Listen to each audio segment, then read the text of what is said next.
Oratorical Award was established in 1915 by the Honorable Thomas F. Bailey, who served as President Judge in Huntington County from 1916 to 1936. The contest and award were established in honor of the judge's father, John M. Bailey, who had also served as President Judge of Huntington County from 1896 to 1903. From the beginning, the Oratorical contest was very prestigious. Originally, a prize of $50 was awarded to the winner. Today, an enhanced endowment contribution by Judge Bailey's son-in-law, the late Sedgley Thornberry, makes possible the current awards, that is $1,000 for first place. In addition, the name of the winner will be permanently inscribed on an antique loving cup presented by Colonel Thornberry's son, Thomas Bailey Thornberry. The second place prize of $500 and the third place prize of $300 are also made possible by the late Colonel Thornberry. Tonight, contestants will address what is the pursuit of happiness and what are the implications of that pursuit. I now turn the program over to Dr. Donna Weimer, Thornberry Professor of Communication, who will introduce our judges for this evening's contest. Dr. Weimer.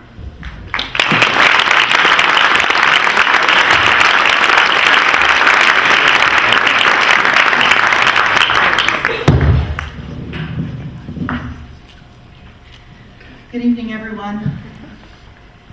Thank you so much for joining us. Professor Cockett, Bala, Worley, and myself are so pleased to have you here sharing our interest and love of public speaking. Before I introduce this evening's judges, I just want to give you a little background. About a week ago, we had 34 Juniatians participate in the preliminary round of the Bailey Oratorical. That's an all-time high. We're very proud of that number, even though it meant we worked until 6 o'clock that night. It was a terrific day, and I'm sorry you can't hear all of those speeches because the perspectives were unique and interesting, from how the changing education to understanding our relationship with technology to redefining happiness. The perspectives were terrific, and our judges really had a tough time. If you could just help me thank Jen Najarian, Jen Jones, a 7 alum, and Mike Corning, all graduate students in communication programs and education programs, for spending their day with us and making sure that everyone got really good critique and information about their speeches. So let's give them a big hand.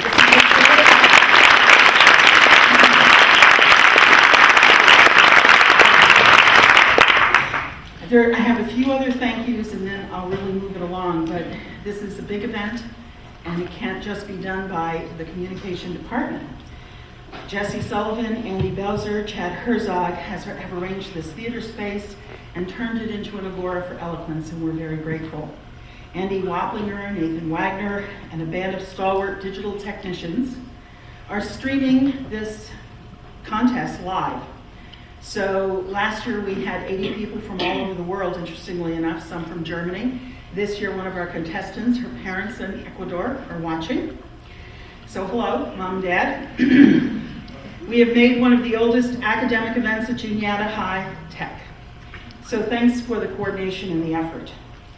Speak, the Communication Club and Lambda Pi Eta have sponsored this contest, and while you're waiting for the judges to make their decision, we will have some refreshments out in the hallway. And last but not least, Pat Musselman, for her hours of invisible labor that always make this such a beautiful contest.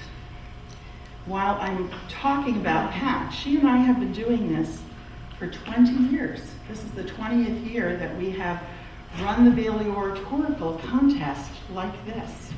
It has come from being something that was done in classrooms with no live audience to a terrific event that we can all enjoy and use to celebrate Juniata excellence. So tonight we have 3 distinguished judges faced with the difficult challenge of choosing 3 winners. In each of their professions, speaking effectively is crucial to their success. The competition is rigorous, and the communication program is ever so grateful that you are judging and we are not. First of all, I'd like to introduce Greg Anderson. Many of you may know him. He's a 99 alum with a degree in computer science who is the co-owner of Standing Stone Coffee. How many of you go there? Oh my gosh, Greg, look around. Oh my gosh, put those hands back up. That's my boss. That's amazing. Oh my gosh. All right. He is part of the coalition for Christian Outlook. He did his master's degree in higher education, both at Penn State and Messiah College, and he is firmly committed to making a difference. And he says that's where the coffee shop comes in. We can't think of a better way to help people reconnect than through a local gathering place that helps connect you to the broader world. So help me welcome Greg Anderson.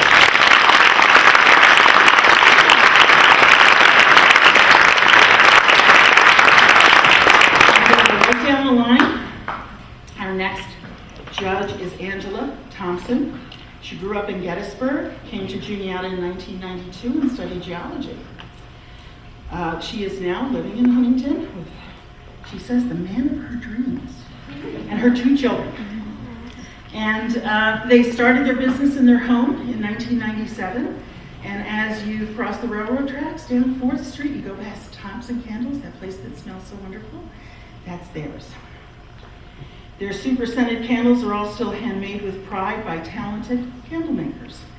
And they ship Thompson candles to gift shops all over the United States and Canada. So please help me welcome.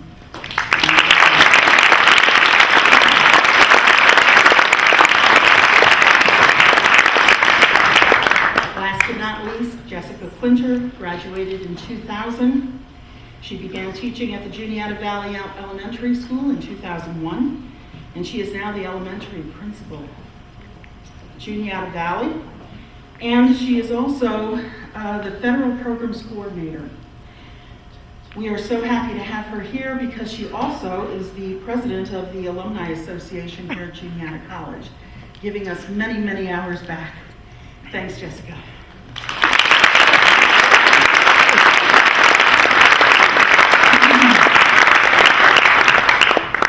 So our finalists will be speaking in this order. We begin with Marcy Chamberlain, Bennett Ray, second. Sarah Ruggiero will be third. Kaylee McCool will be fourth.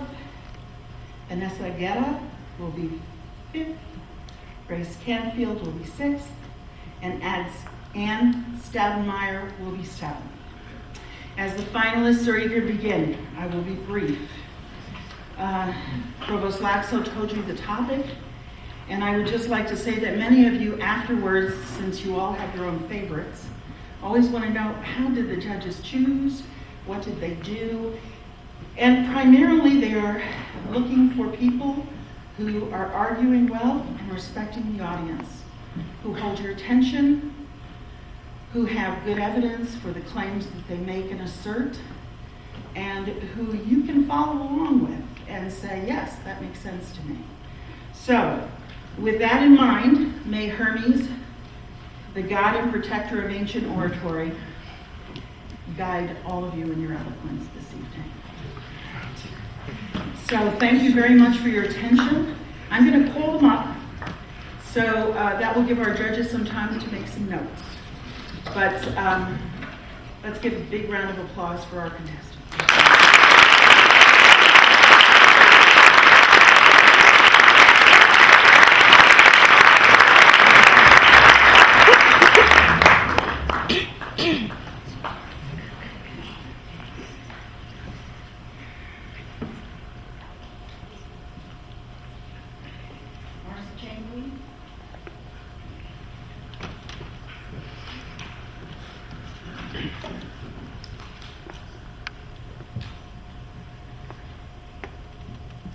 Marcy Chamberlain.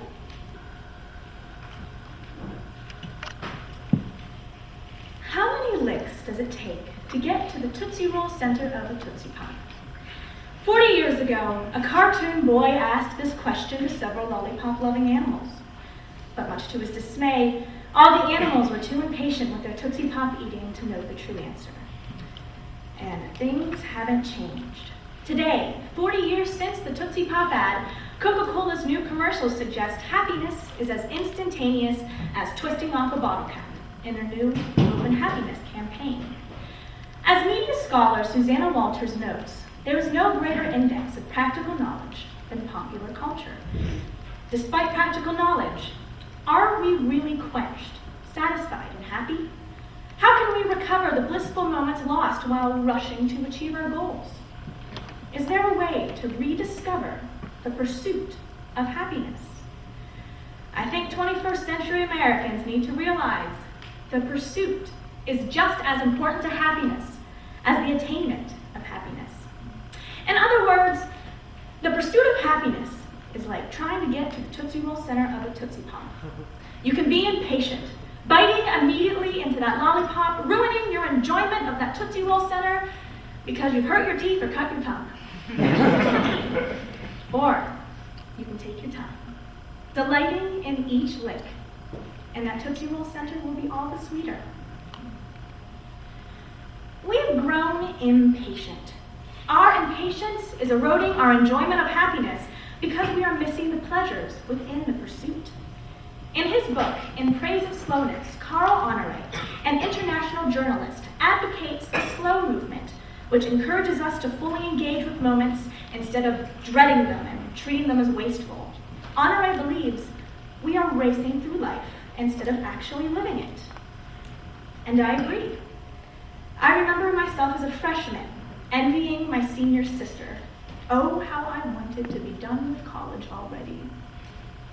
And now here I am, a senior, trying to grasp onto every moment I can, whether it is time with friends, theater rehearsals, or just a walk through campus, because I wished away my underclassmen years.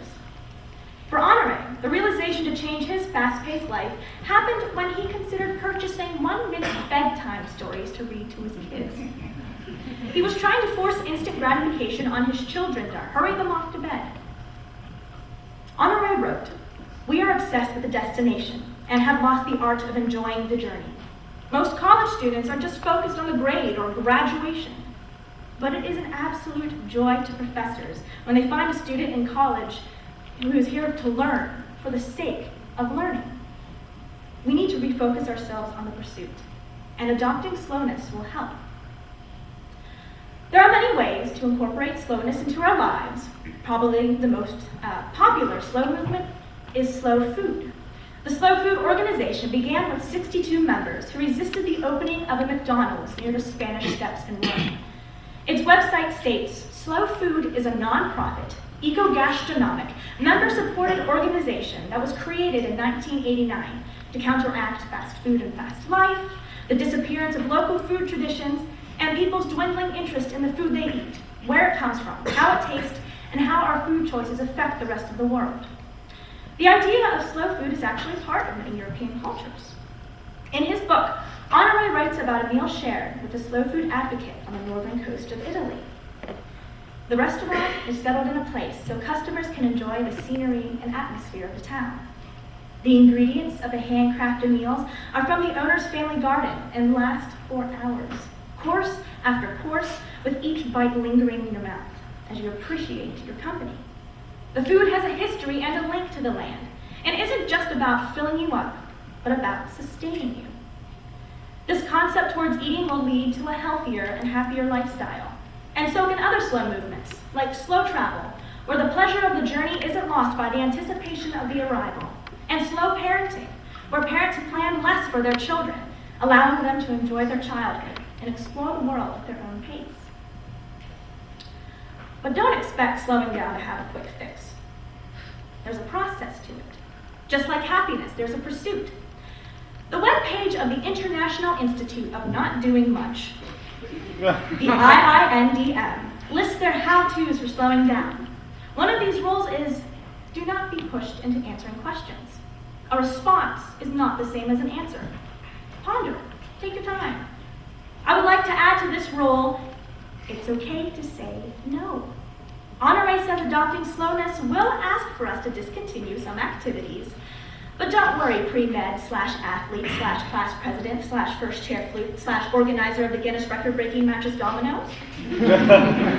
This discontinuation will help us to discover what is most important, precious, and necessary, and we will be able to give these activities the time they deserve, allowing us to find new appreciation in them, allowing us to really find happiness. Another slowness rule of the IINDM is avoid too much seriousness. Laugh, because your life on earth is for a limited time only. Life should not be something to get over and done with. The slow movement is about savoring the hours, minutes, and seconds rather than just counting them. The recent Juniata history-making back-to-back snow days forced students to slow down. They found themselves lounging around, playing in the snow, and even taking time to watch the snowflakes fall and glisten where they landed.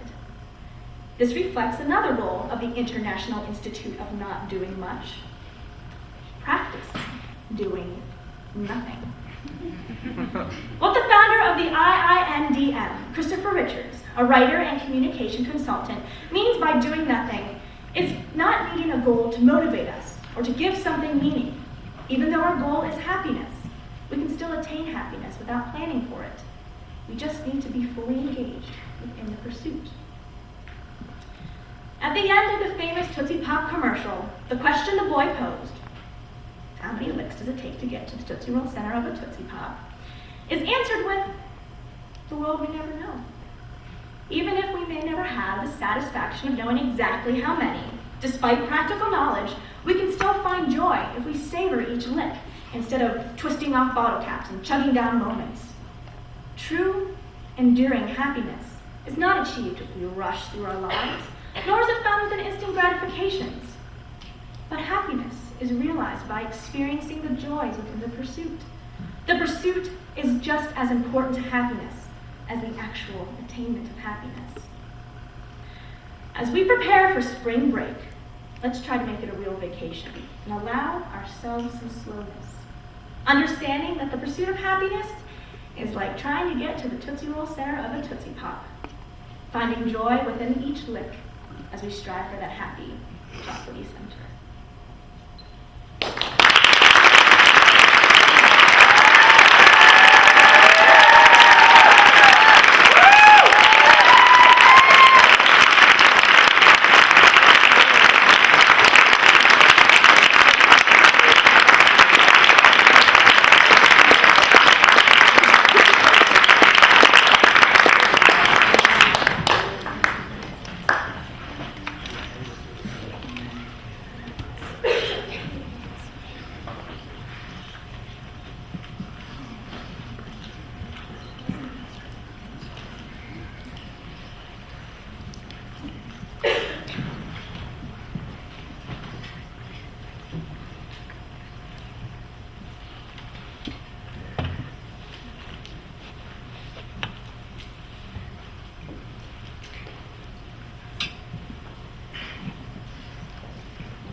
Right?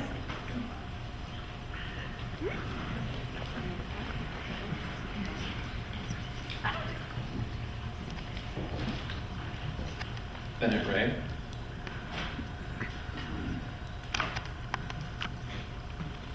I recently took a 3-week trip to the Gambia, a tiny country in the west of Africa, surrounded on 3 sides by Senegal. It is a country very unlike the United States. The majority of the country lives in abject poverty. Corrugated tin is used for hut construction. Sticks and branches solidify roofs. Cows and chickens amble through 4-star hotels. It is a world entirely different from ours.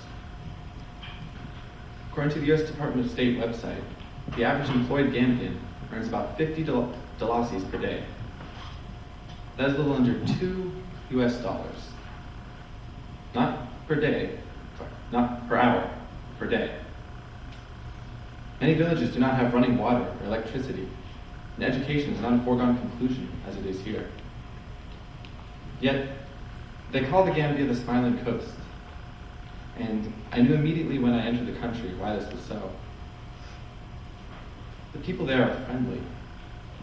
People there are happy. Despite the poverty and despite the struggle to subsist every single day, they are happy. Nearly every Gambian greeted me as I walked off the ferry onto the bustling streets. Nearly everyone smiled. Nearly everyone smiled at everyone. The realization I came to from my experience is that happiness is not a 21st century or indeed American invention. Too many people think of it as a concept that really only applies to our modern society. But many Gambians do not have running water, electricity, grocery stores, or even a house. Yet they remain happy. And if people could be happy about so many of the things that are commonplace for us as Americans today, then happiness cannot truly come from things. It cannot come from technology.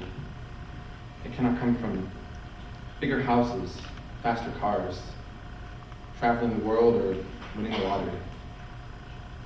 In fact, much of the time, these things keep us pursuing an artificial, illusory happiness based in consumption.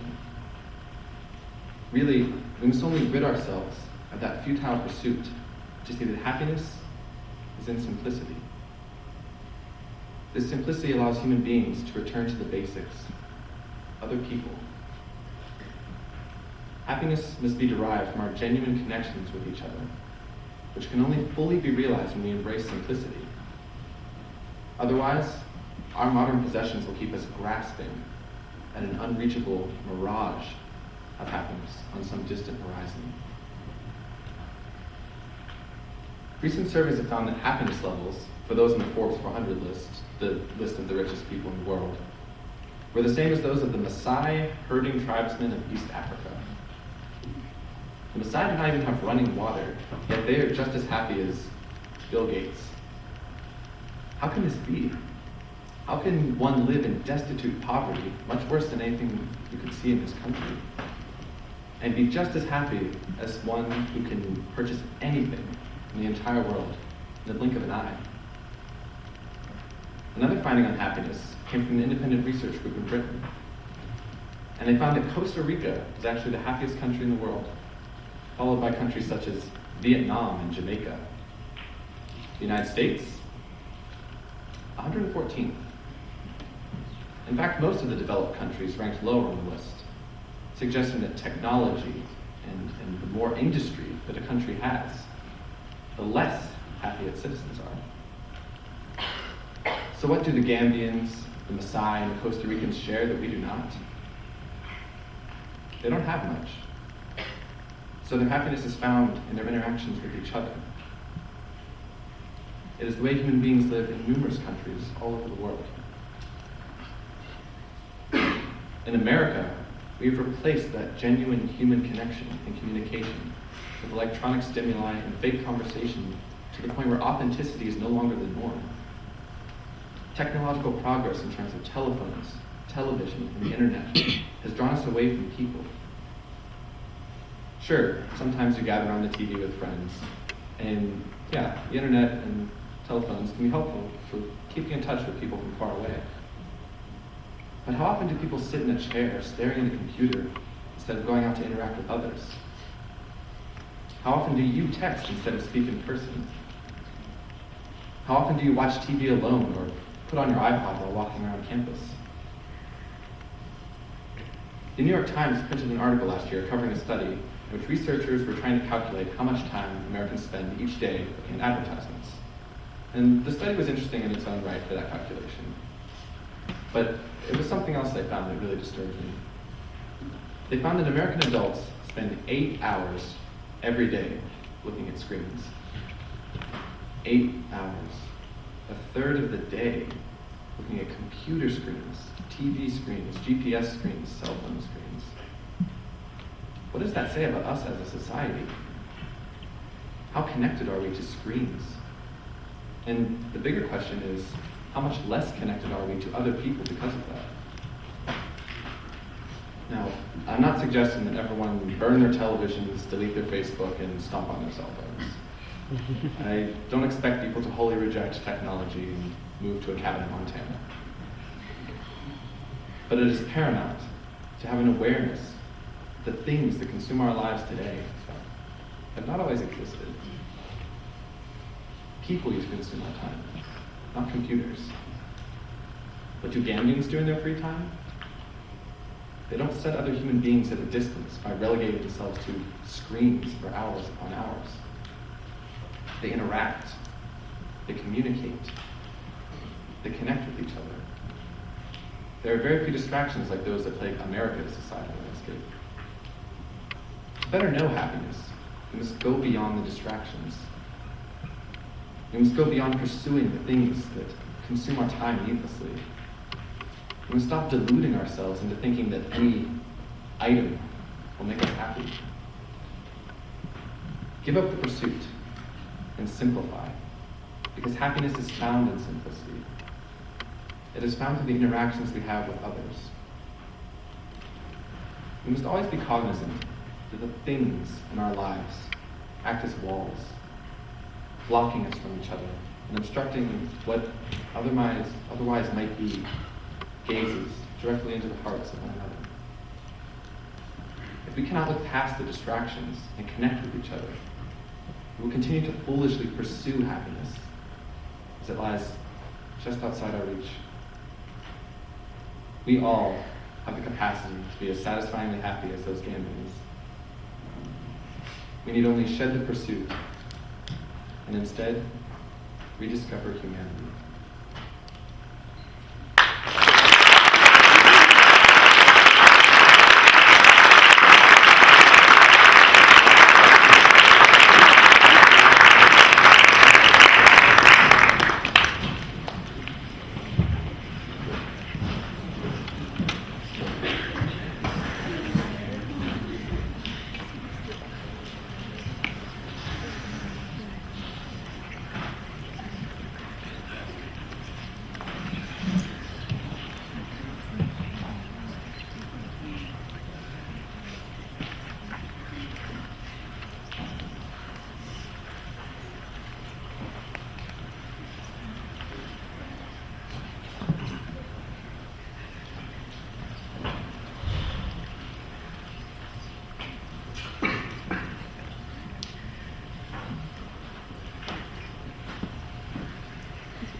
Ruggiero?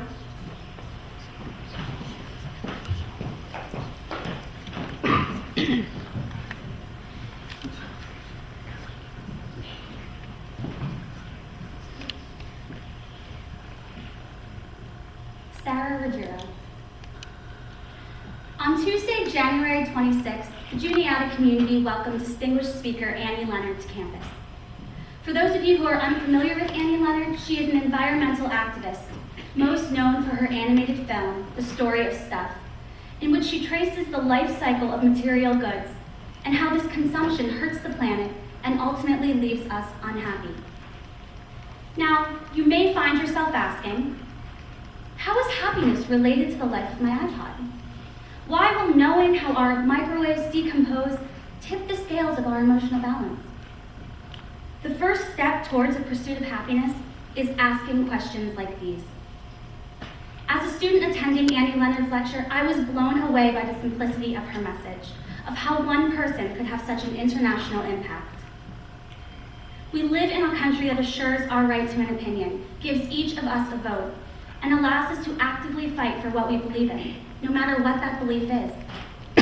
Yet, how many of us exercise these rights? Leonard does.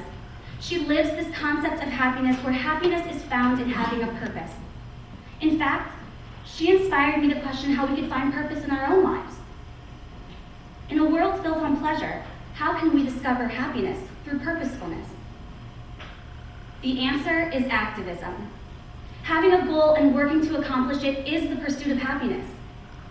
If we can redefine activism as living a life of habitual purpose, we can find lasting happiness.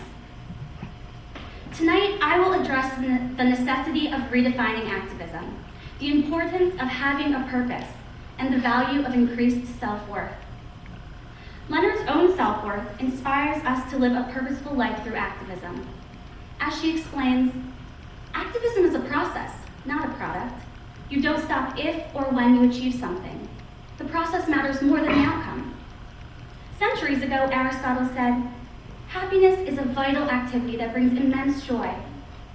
If we can take this new definition of activism and formulate goals, we can turn our active choices into active habits of happiness.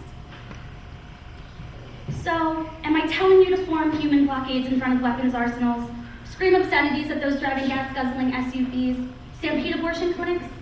No. But unfortunately, when we envision activism, we only see extremes. The images we typically associate with activism turn us away from the subject. We are intimidated by this 8-letter word, when all we really need to be doing is conceptualizing and redefining its meaning. You do not have to live on a ship in the Arctic fighting Japanese whaling in order to find happiness. I'm here to tell you it is so much simpler than that. If we redefine activism, the process will give us energy, not take it away. There is so much we can actively be doing on a smaller scale that directly enhances our sense of purpose. According to Malte Klar, a German psychologist who studied the relationship between activism and happiness, activists live a happier and more fulfilling life than the average person. Activism is a kind of activity that satisfies all of our needs. If those needs are well satisfied, then people thrive. And if any of those needs are poorly satisfied, people don't thrive. To better understand this, let's look at the research. Klar, along with Tim Kasser, a psychology professor at Knox College, found that activism fulfills numerous requirements for human happiness. According to Kasser, what we found was that activists felt significantly more vital, alive, and energized than non-activists. Aristotle made similar claims. He said that happiness is this self-fulfilling prophecy equated with living up to our potential. If we harness this potential, we can find our purpose.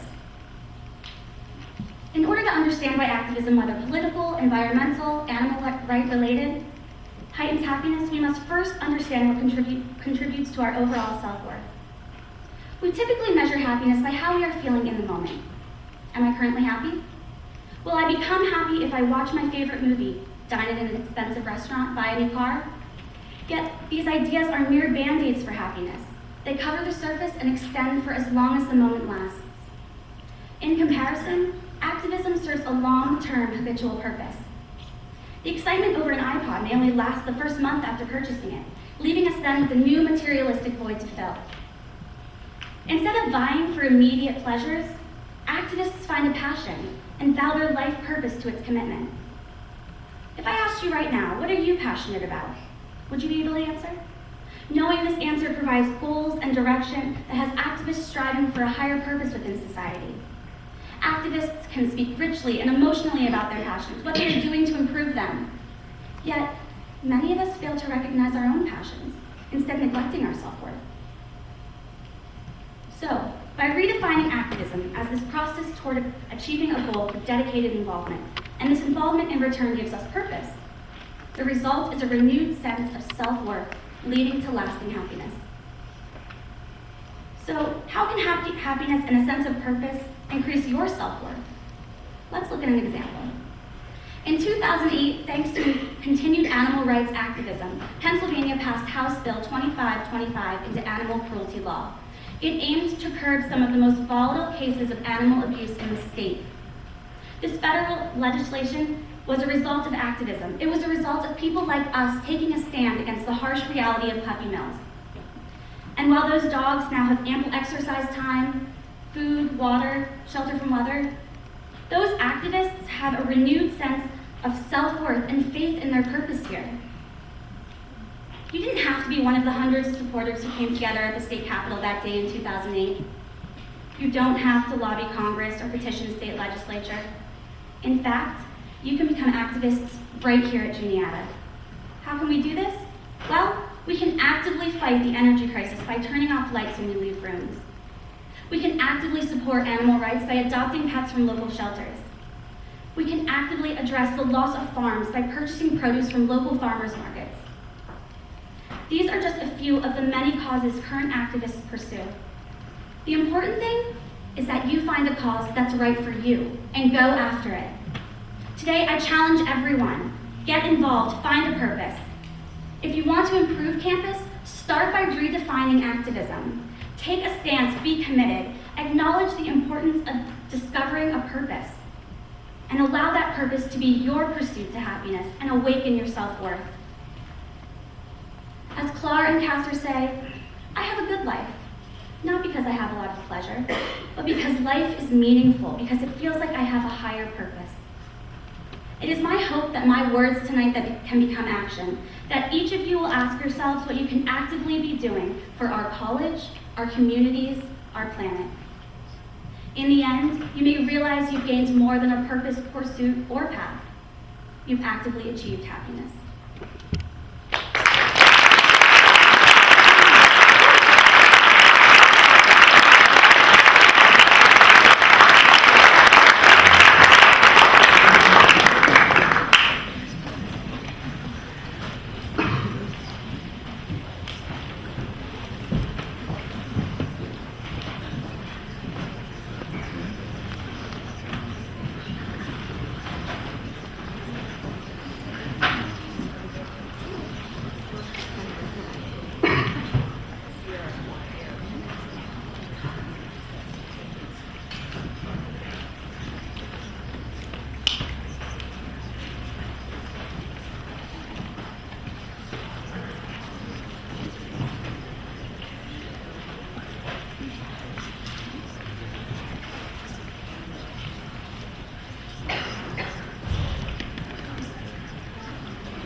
Haley McCool. In 1981, Chris Gardner was staring at a Rubik's Cube while riding in a cab. He had a few dollars in his pocket, and he was sitting next to a CEO that could make or break his career. His relationship with his son and wife was on the line. As his cab ride came to a close, he frantically twisted and turned the squares, and just as the taxi neared the curb, he finished and handed the man his Rubik's Cube, solved. This was a defining moment in Chris Gardner's life, whose life story inspired the popular 2006 movie, Pursuit of happiness. Although this moment in Gardner's life happened in the 80s, his story is still being told because of its relevance to our pursuit of happiness. As Gardner turned his life around, I got a peek at what people's pursuit of happiness entails today. And this got me thinking about the happiness in the people around me. When I asked my friends and family, "Are you happy?" I was saddened and startled when I found myself hard-pressed to hear yes. So let me ask you, are you happy? As a college junior, I am beginning to realize how close my entrance into the so-called real world is. And the thing that makes it scary is not having a guarantee if all the life decisions I've already made will make me happy in the future. Upon reflection, I realized that happiness isn't something we get or fear that we may lose, but rather something we have to continually pursue. I propose that we pursue happiness by bettering our lives, believing in ourselves, and bonding with others. Bettering our lives is how we individually increase our happiness. And aren't we all trying to do just that? Better our lives? Psychologist Ed Diner said in an interview, "There's a set of ingredients that has to be put together in the correct way in a person's life. Good social relationships, meaning, and having goals." Mr. Gardner's story is a prime example. He was an impoverished salesman who wanted to better his life by becoming a stockbroker. Becoming a stockbroker meant a more comfortable and enjoyable life for him and his family. As we all know, the business world is about making a lasting impression, and by hopping in that cab with the CEO of a brokerage firm and proving to him that he could solve the impossible Rubik's Cube was Gardner's moment. During this ride, he bettered his life. He set a goal by putting forth effort and taking a risk. He got the opportunity of a lifetime and accomplished a personal goal. But we don't just have to better our income in order to be happy. Instead, the idea of bettering our lives should be about setting a goal and achieving it. In the 21st century, our interest in setting goals and pursuing happiness has never been more apparent. When I typed into Google, "bettering your life to be happy," there are about 206 million results. It is clear that the idea behind bettering our lives puzzles and motivates us to pursue happiness. But we shouldn't just stop at bettering our own lives. We are members of a local and global community, and being a part of these communities gives us the opportunity to better the lives of others by helping others achieve their goals.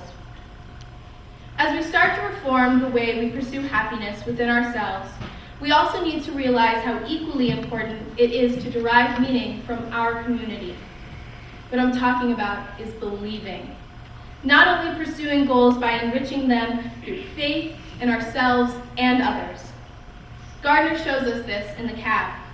He believed in his own abilities to solve the Rubik's Cube, and by believing in himself, he was able to succeed. Later in the film, Gardner goes from just believing in himself to believing in something greater than himself. He turned to faith in search of support, guidance, and meaning.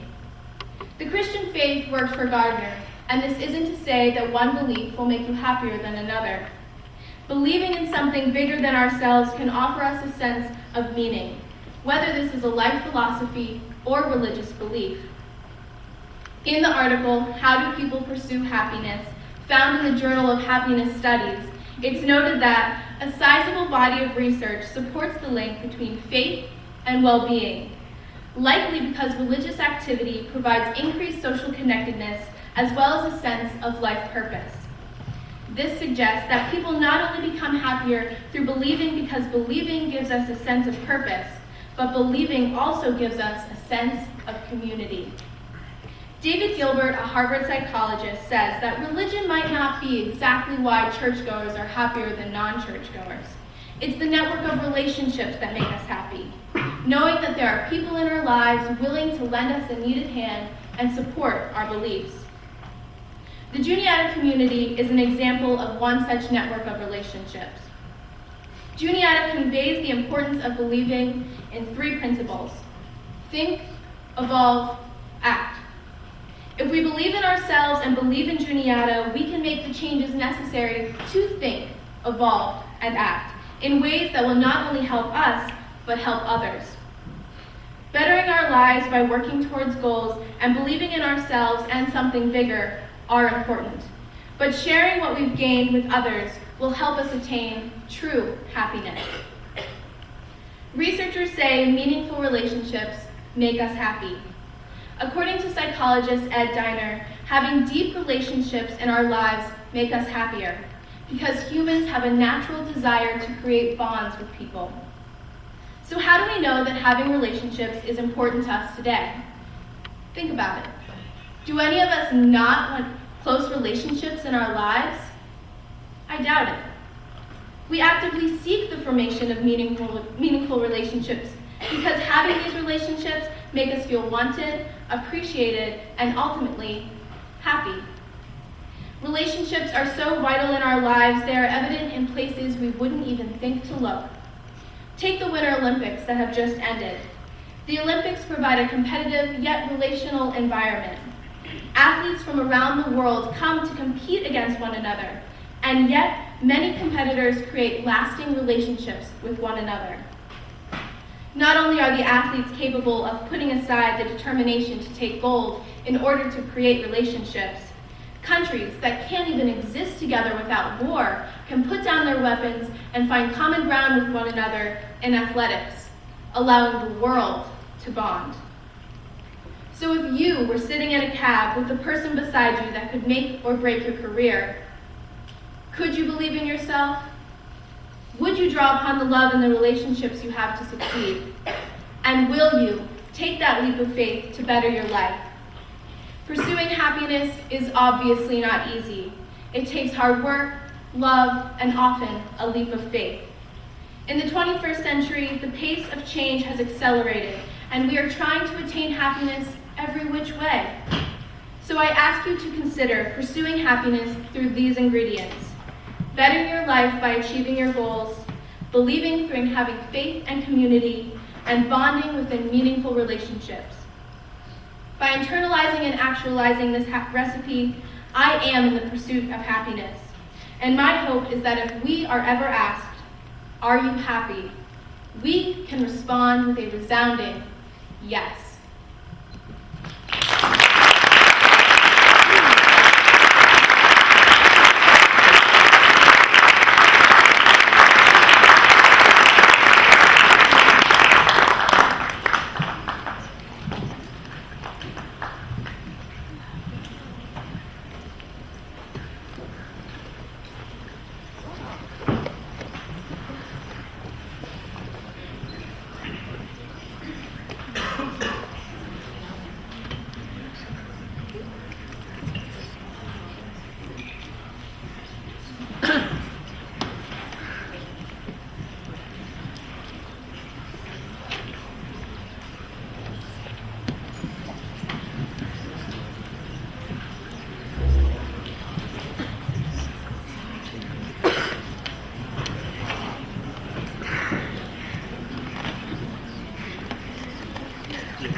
Vanessa Guerra. The pursuit of happiness is the most ridiculous phrase. If you pursue happiness, you'll never find it. As quoted by C.P. Snow. Good evening. I am from Ecuador and I'm an exchange student at Juniata College. Studying abroad has been one of the best experiences of my life. Over the course of this year, I have realized that being happy is easier than everybody says, and that those who can laugh without a reason are happier than those who are still looking for the secret formula to pursue happiness. Despite the fact that most people believe that success is the key to happiness, that happiness is something we receive, and that happiness is achieved individually, I'm here to tell you that all of that is a big lie. Today, through my limited experience, I want to dispel these 3 myths we use to pursue happiness in the 21st century. The first myth I dispel is that success is the key to happiness. For many years, we have had the mistaken idea that in order to be happy, it's necessary to have work and play, family and travel opportunities, progress and health, personal achievements, diverse social life, and so on. But do we really need all that in order to be happy? No. The richer and more consumerism societies in the world are those who statistically record more cases of crime, depression, anxiety, and suicide. Because happiness is not about consumerism. Happiness is about passion. As the Mexican Miguel Ángel Cornejo said, when your body trembles from that burning desire to achieve a dream, and despite of how tired you are, you don't stop fighting, you have found the inexhaustible power of passion. The purest passion will bring you to happiness. That is why the one who gives of himself to art without limits is called an artist. The one who praises love is called a poet. Those who give of themselves to their children without knowing borders of kindness are called parents. The one who fights tirelessly to make the impossible possible. The one who gives of herself to a dream. The one who gives of himself to forge a new dawn is called happy. Success is not the way to happiness. Happiness is the way to success. If you love what you do, you will be happy. The second myth I dispel is that happiness is something we can pursue or receive, because happiness is something to give. True happiness will come when you look for it for others and give them your love. For example, when I first joined a volunteer group in Ecuador called Un Techo para mi país, that in English means a roof for my country, I was convinced that I was going to change the lives of the families to which we built houses. By the end, I realized that were those families the ones who changed me. I decided that despite my fatigue, for the rest of my life, I'll give all of myself and my future as an architect to see once again the life of Maria, an 80-year-old indigenous woman who was building a new dream with her new house. Because that day, I felt happy. Happiness is also like true love. It is given unconditionally. As it says in Corinthians 13:4-7, love is patient, love is kind. It does not envy, it is not proud, it is not rude, it is not self-seeking, it keeps no records of wrongs, it always protects, always trusts, always hopes. True love is when you decide to do everything possible to make the person you love happy. Last but not least, I'm here to dispel the myth that happiness is something we can achieve individually. We need to pursue collective happiness before we'll ever find individual happiness. It's necessary to recognize that we are not alone in this world and that we do have a world to which we must respond. That is why I hope you recognize all your capabilities and leave this world in a better condition than you found it. I hope you understand that although we are not responsible for the world into which we were born, we are responsible for the world our children inherit. It's time to change. Don't wait until it's too late. As William Wallace said in Braveheart, it's not about success, but it's about passion. that happiness is not something we receive, but is something we give. And that in order to be happy, we have to look for a collective happiness and not just for your own. There's no better time to be happy than today. And being happy is easier than it looks. To be happy is to recognize all the flavors of life. As the French book, The Little Prince, says, it is only with the heart that one can see rightly. What is essential is invisible to the eye. To be happy is to recognize in nature the greatness of God. To be happy is to watch the river, the sky, the flowers. To be happy is to feel the beating of your heart. Today, I invite you to work like you don't need the money. To love like you have never been heard. To sing like no one is listening. To dance like no one is watching. And to give until it hurts. So at the end of the day, you can smile and say, I am happy.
I've been extremely anxious about whether I'll be able to find a job after graduation. The process of searching for and applying to jobs was so overwhelming to me that I was letting it make me unhappy. I kept thinking about the abysmal employment statistics in the news. For instance, according to CNN, last year's college graduates had 40% fewer job prospects than the year before. And although this year's job market is predicted to be slightly better, the employment situation for 2010 grads and current students still doesn't look too promising. But recently, I had an epiphany. It finally truly hit me that a job isn't going to just come to me, and happiness isn't going to just come to me either. That provoked me to examine how I should pursue happiness. I thought of everything I've learned over the years from my mother and her mother, and how significantly they've influenced how I perceive happiness. My grandmother was my greatest role model and is the wisest person I've ever met. She retained positivity despite the death of her husband and 2 of her 4 children. She valued every moment, and she lived the compassion that she believed in. And my mother has been practicing Buddhism for over 7 years. When I was younger, I started asking her questions about it and experimenting with the practice of meditation. Learning about Buddhism has largely shaped how I view the path to happiness. The philosophy of Buddhism is particularly relevant today, as our culture increasingly encourages multitasking as a means to attain the highest possible level of efficiency. And the accessibility of information has increased exponentially in the past 10 years, making it easier than ever for us to stay occupied at all times. Our multitasking culture has set us up to fail. I argue that not only do we need to have the courage to stop waiting for happiness to come to us, but that the way to pursue happiness is by beginning a practice of mindfulness in our lives. Over the next few minutes, we'll explore what mindfulness is, how it can be implemented through meditation, and how this will enable us to act with both compassion and purpose. Mindfulness might seem like an abstract concept, and to a certain extent it is, but there is a direct connection to happiness. Mindfulness is described in Buddhism as the ability to observe without judgment.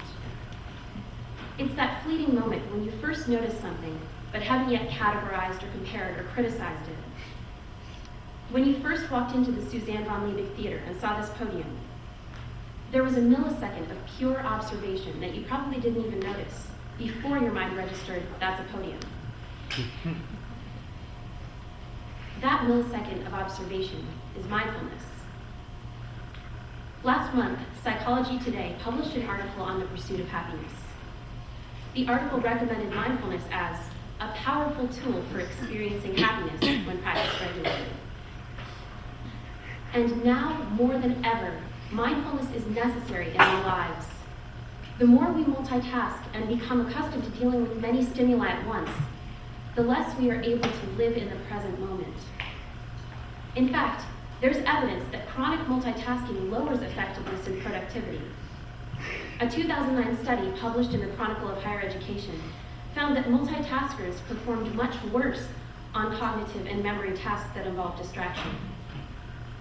Now, I'm as guilty as anyone of chronic multitasking, but I believe that the presence that comes with mindfulness helps us to combat the chaos of our lives. So, I've established why mindfulness is necessary. But the hard part is how to work towards actually practicing mindfulness in our lives. Buddhists believe that to accomplish this, we have to utilize mindful meditation. The Clinical Handbook of Mindfulness explains that a regular practice of meditation provides significant mental health benefits. The handbook states, the evidence from scientific studies is validating what meditators have long suspected, namely, that training the mind changes the brain. To practice mindful meditation, set aside 20 or 30 minutes and go to a quiet, comfortable place. Try to focus on the present and let go of thoughts of the past or future. When any type of thought comes into your head, which is inevitable, don't try to suppress it or get mad at yourself. Instead, observe that you are thinking without judgment and then return to focusing on the present. Starting a meditation routine is how you train your mind to be able to focus on the present in all other aspects of your life. After meditating, I feel much more clear-headed and at peace with myself and my life. But it's difficult to make time for meditation. When I just can't find the time to meditate, which is more often than I'd like to admit, I try to meditate on an activity. If I'm eating a meal, I'll try to focus all my attention on the flavors and textures of the food and the colors of the ingredients on my plate, instead of worrying about my homework that's due the next day or that job that I still haven't obtained. Even though this isn't as effective as doing an entire meditation session, it still helps to train our brains to be more mindful. The long-term result of mindfulness is that it enables us to act with compassion and purpose. My grandmother's mindfulness enabled her to treat all living things with compassion and without judgment. And when we have the courage to take small steps towards living a more mindful life, it also enables us to act with purpose, so we contemplate and evaluate our actions before we make them. So, how does acting with compassion and purpose relate to happiness? Well, when we're able to act with purpose, we make better, more thoughtful decisions, which leads to increased satisfaction with our lives. And when we act with compassion, the judgments that we would normally make about ourselves and others disappear, which is when we are able to become truly happy. The importance placed on multitasking in our culture isn't going to decrease. The abysmal employment statistics are still there, and the job market still doesn't look promising. The facts aren't going to change, but what we can change is the way we approach life. The last time I saw my grandmother before she died, I asked her if she had any advice. She reminded me of the Serenity Prayer. God grant me the serenity to accept the things that I cannot change, the courage to change the things that I can, and the wisdom to know the difference. We need to have the courage to change the things we can. We need to clear the clutter from our minds. We need to act with compassion. Mindfulness enables us to live in the present, and by doing so, to be truly happy with each moment.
Life, liberty, and the pursuit of property.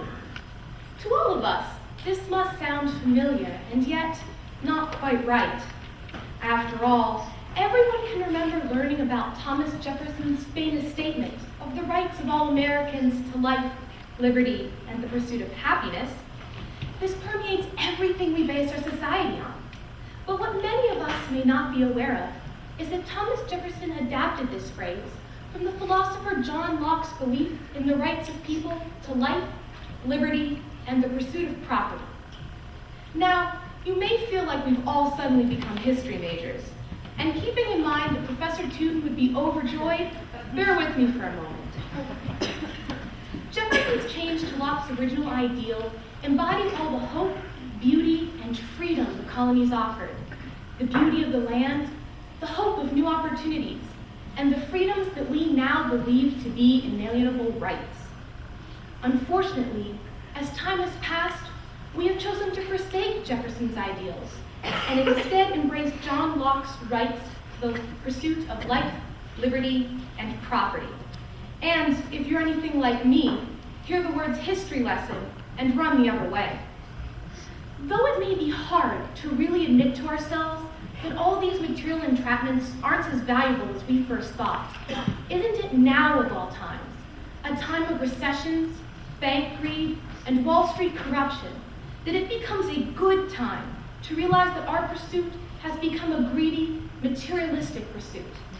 And looking at the problems that this greed has caused, isn't it time we came back to the happiness promised by Jefferson and achieved through our life experiences? It is undeniably hard to admit to ourselves that our pursuit of happiness has morphed into a very different thing from Jefferson's.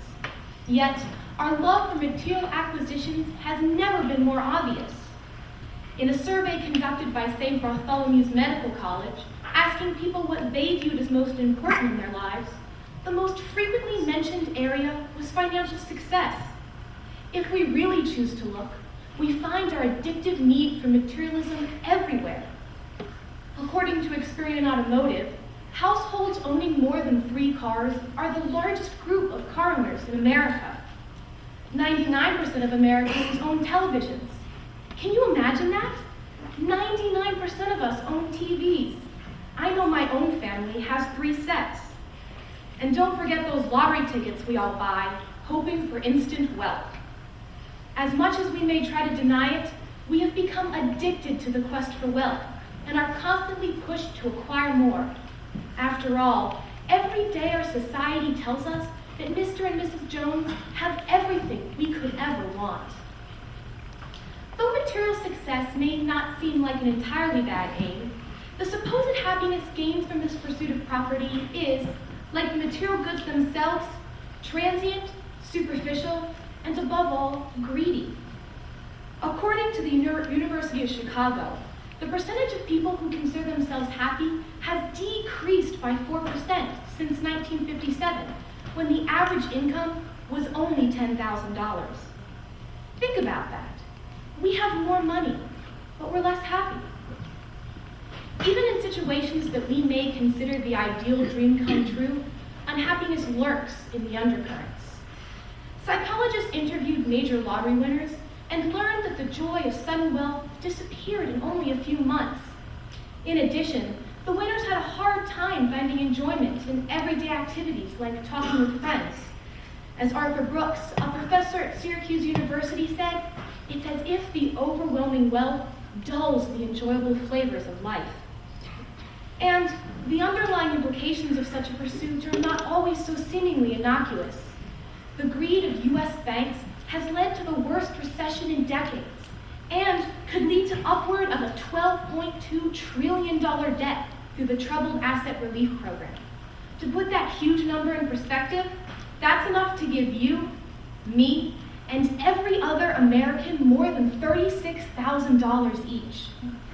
Perhaps most disturbing, a study published in the Journal of Economic Psychology argued that higher income is associated with higher suicide rates. I don't know about you, but to me, no amount of money is worth that price. Though we relate money with happiness, this is not necessarily the case, or even what Jefferson meant. We must recognize this and come back to pursue what Jefferson idealized. A study performed by Cornell University found that life experiences made people happier than material possessions. And if that isn't enough to call us away from material goods and back towards happiness, consider this. Nigeria, Mexico, and Venezuela ranked highest out of all countries in happiness levels, while the US was only listed at 16th. Yet, in gross domestic product rankings, Mexico, Venezuela, and Nigeria ranked far below the United States, which was listed at number 1. Think about that. The United States has the highest standard of living, and yet 15 countries, most of them war-torn and impoverished, are happier than us. So why don't we step away from the cars, the toys, and the money for a moment, and reinvigorate Jefferson's belief on how to really cultivate happiness. In our short time together, I hope I have convinced you that money cannot buy happiness.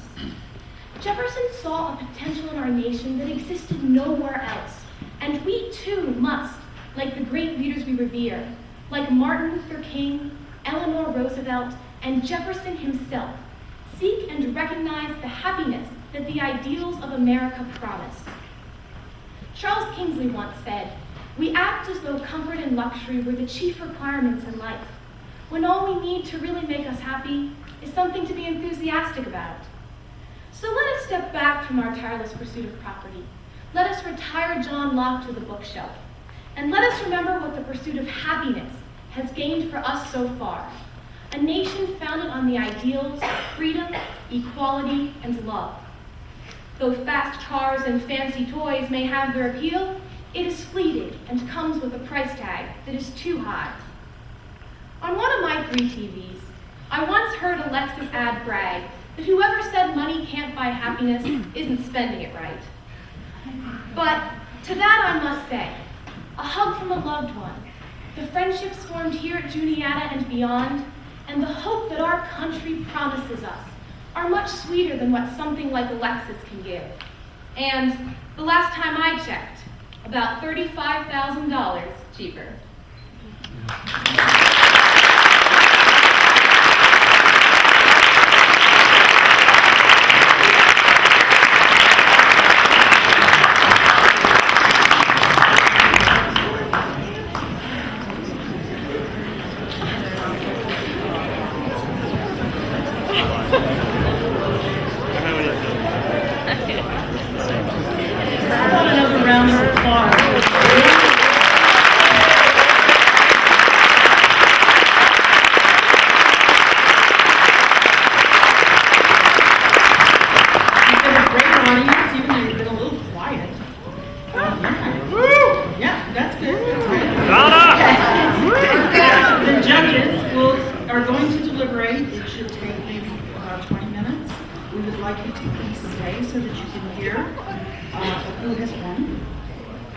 In the meantime, we would like you to enjoy some refreshments that are out in the hallway, sponsored by SPEAK, the Communication Club. Ellen Santamaria and Eric Dulick, both members of the Executive Board of SPEAK, would like to make an announcement.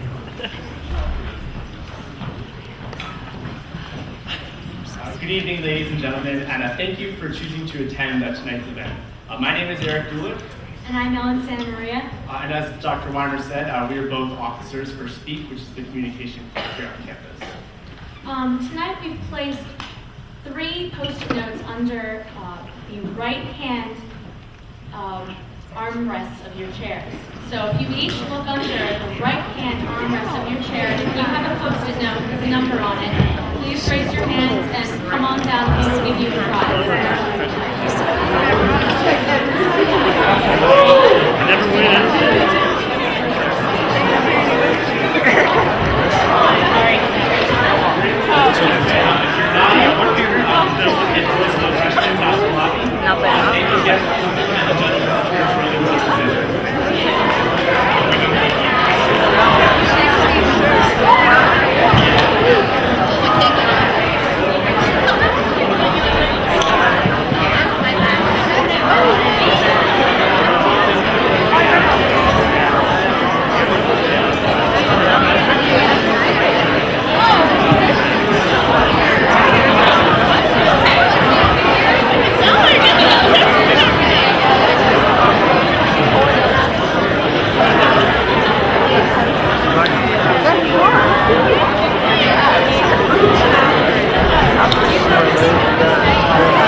So one more round of applause for the speakers.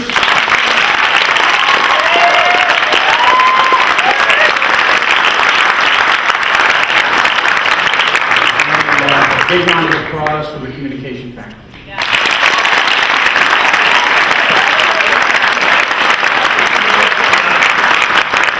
And a bigger round of applause for the Bailey Oratorical Contest, which keeps us away from our screens and lets us have this kind of human.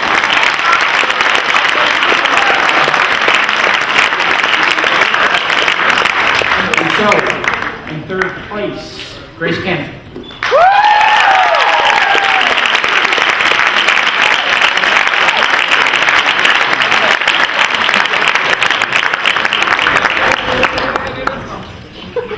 And in second place, Sarah Ruggiero.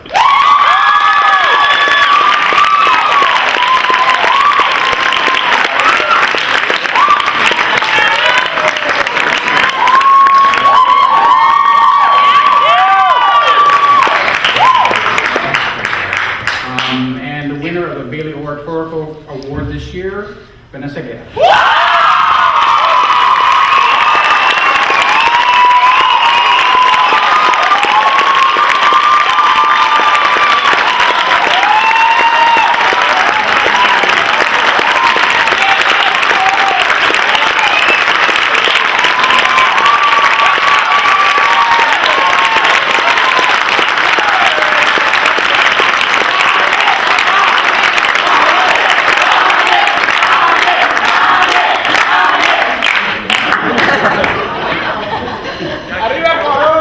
Thank you very much and have a safe drive home.